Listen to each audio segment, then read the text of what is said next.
Nah, gejala anemia itu bisa pusing dan sakit kepala, lemas dan mudah lelah, napas pendek, nyeri pada dada, kaki dan tangan dingin, kulit terlihat pucat, detak jantung tidak teratur, lebih cepat atau lebih sering mengantuk, kuku menjadi rapuh, lidah tidak terasa. Next Kak, materi selanjutnya sudah bisa disampaikan.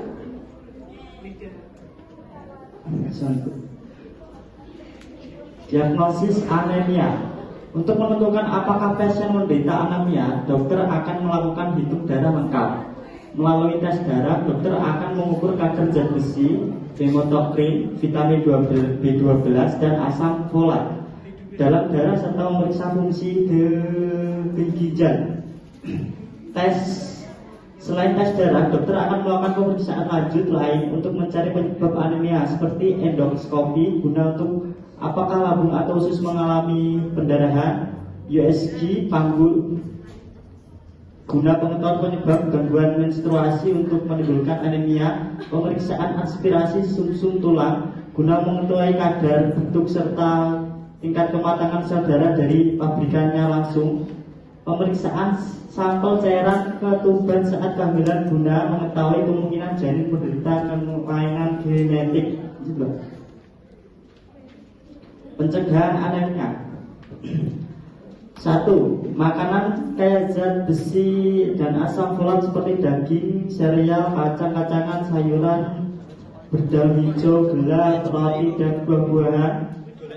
2. Makanan kaya vitamin B12 seperti susu dan produk turunannya seperti makanan berbahan dasar kacang kedelai seperti tempe, tahu, buah-buahan kayak vitamin C misalnya jeruk, melon, dan tomat seperti stroberi juga bisa.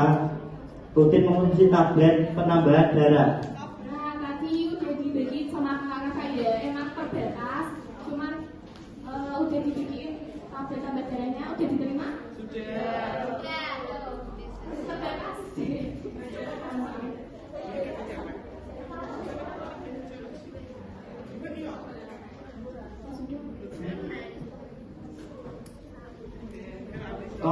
Ada yang tahu seperti apa gejala komplikasi pneumonia?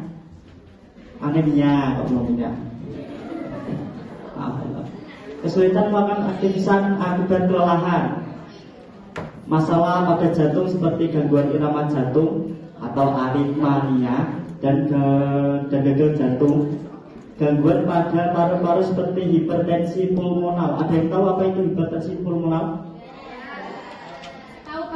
Hipertensi pulmonal adalah tekanan darah tinggi yang terjadi di pembuluh darah arteri di paru-paru sisi kanan jantung. Ya. Lanjut, komplikasi kehamilan antara lain kelahiran prematur atau bayi terlahir dengan berat badan rendah, gangguan proses tumbuh kembang jika anemia terjadi pada anak-anak atau bayi rentan terkena infeksi.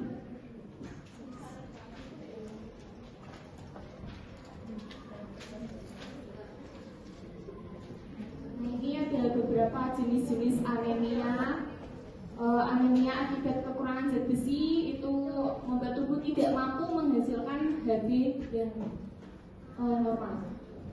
Anemia pada masa kehamilan itu biasanya dialami oleh ibu hamil. Anemia akibat perdarahan, anemia hemolitik itu terjadi ketika penghancuran sel darah merah lebih cepat daripada pembentukannya. Dan juga anemia dapat disebabkan oleh perdarahan berat yang terjadi secara perlahan dalam waktu lama atau terjadi seketika. Penyebabnya bisa cedera, gangguan menstruasi, basir, peradangan pada lambung, kanker usus, dan efek samping obat.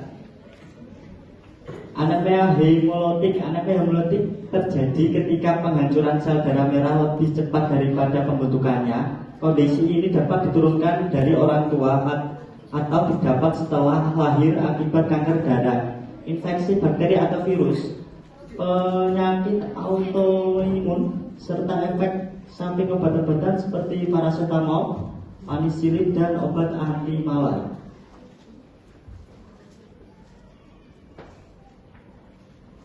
Kak Ulya, sepertinya sudah materinya. Karena dimulai, maka juga akan diakhiri. Tanpa memulai itu bukan presentasi, tapi masalah hati. Ayo, meeting. Dan ini berarti.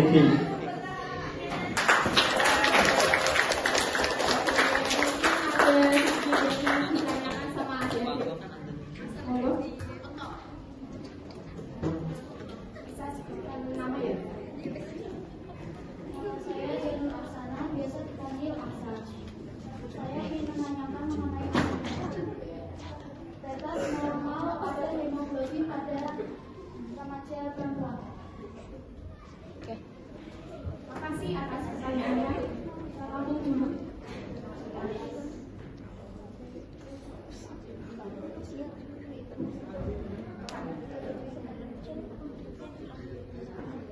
Nah, kadar hemoglobin normal pada remaja itu biasanya 10 sampai 15 gram. Kadar hemoglobin normal pada pria dewasa itu 13 sampai 17 gram.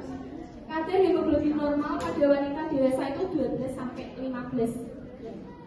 Kadar hemoglobin normal pada wanita dewasa itu 12 sampai 15 gram. 12 sampai 15 gram. Bisa dimengerti, Dek? Oke, makasih. Ada lagi yang jangan banyak banget. Ini nama. Perkenalkan, nama saya Laila Adia, biasa dipanggil Laila. Pak, saya ingin tanya, saudara Eva itu dari mana?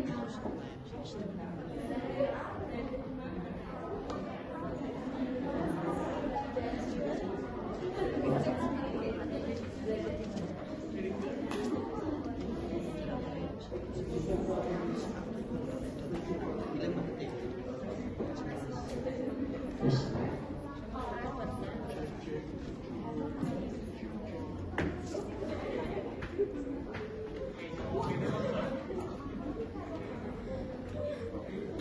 Pertanyaannya bisa diulang.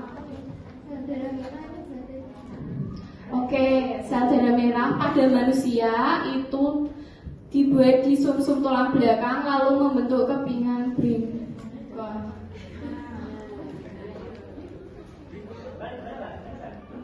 Bentar ya.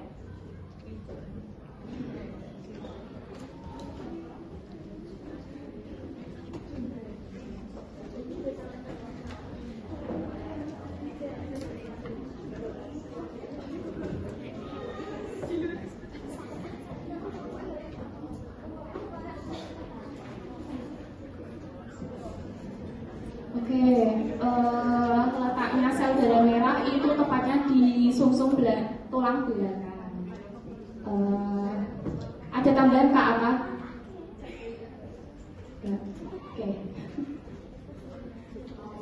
Bisa duduk deh, makasih. Satu lagi. Dua lagi ya.